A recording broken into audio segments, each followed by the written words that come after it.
The technology sector is currently splitting into two distinct realities. Apple is executing a massive physical overhaul of its hardware supply chain. At the exact same time, the AI software space is colliding with severe economic and ethical roadblocks. Apple is transitioning the bodies of its devices to 3D printing using 100% recycled powder. This manufacturing method severely cuts material waste while allowing engineers to print complex internal textures that make the casings highly waterproof. This physical capability supports a bifurcated product lineup. At the high end, an ultra tier features foldable devices and wearables controlled by EMG. EMG, or electromyography, is technology that reads the tiny electrical signals your muscles make when they move. On the other end, Apple is releasing the MacBook Neo, a budget-focused machine with a battery officially rated for 1,000 charge cycles. To protect global sales volume for these physical products, Apple is adjusting its digital toll booth. Following discussions with regulators, the company is cutting its standard App Store commission rate in China from 30% down to 25%. Apple is securing its margins by aggressively controlling physical materials, manufacturing efficiency, and localized pricing.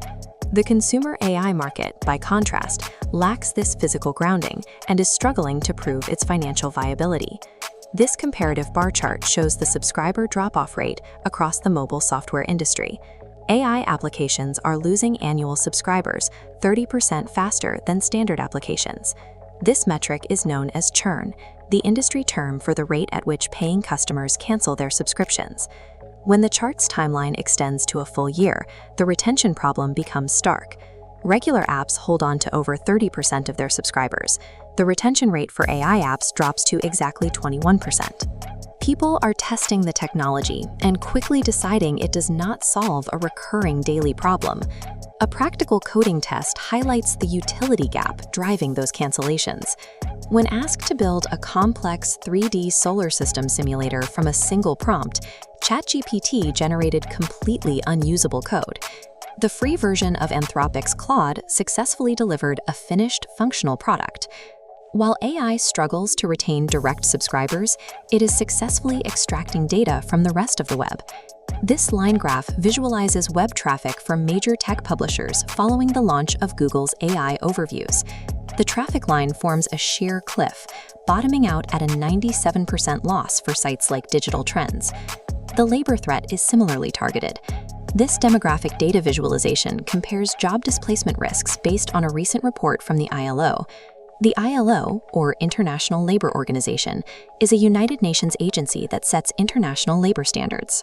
The data shows that women hold a larger share of administrative and clerical roles, making them almost twice as likely to see their jobs automated compared to men working in physical sectors like construction.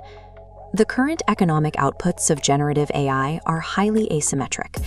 The technology bypasses the traditional digital media ecosystem and threatens specific administrative labor sectors, while the financial rewards concentrate entirely among the corporations providing the digital infrastructure. When granted autonomy, AI efficiency becomes difficult to contain.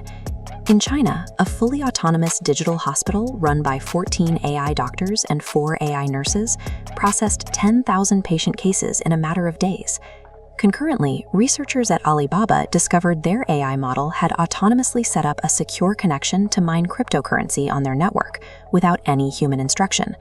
The technology is highly effective at identifying digital vulnerabilities.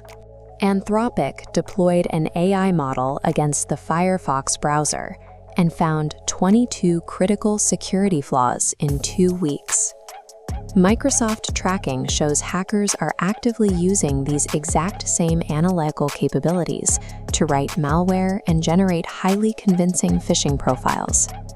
This dual-use nature led the US military to approach the top AI labs for integration. Anthropic explicitly refused to remove its safety guardrails, citing ethical boundaries. OpenAI leadership agreed to the Pentagon contracts, stating that private companies should fulfill government requests. The decision at OpenAI triggered immediate internal fallout. She cited clear ethical red lines, specifically refusing to participate in developing lethal autonomous weapons or the deployment of AI for warrantless surveillance on Americans. The corporate vision driving these contracts relies on massive scale. OpenAI CEO Sam Altman has stated his goal is to turn intelligence into a centralized utility. The objective is to pipe AI into homes and offices and charge for its usage by the meter, exactly like water or electricity. Researchers warn this centralized utility model leads directly to algorithmic conformity. Algorithmic conformity is a phenomenon where billions of users relying on the exact same digital models begin producing identical, homogenized patterns of thought. As efficiency becomes fully automated, human cognitive diversity will become the most valuable remaining asset. Thank you for watching. For more professional AI insights, remember to like this video and subscribe to AI Corecast.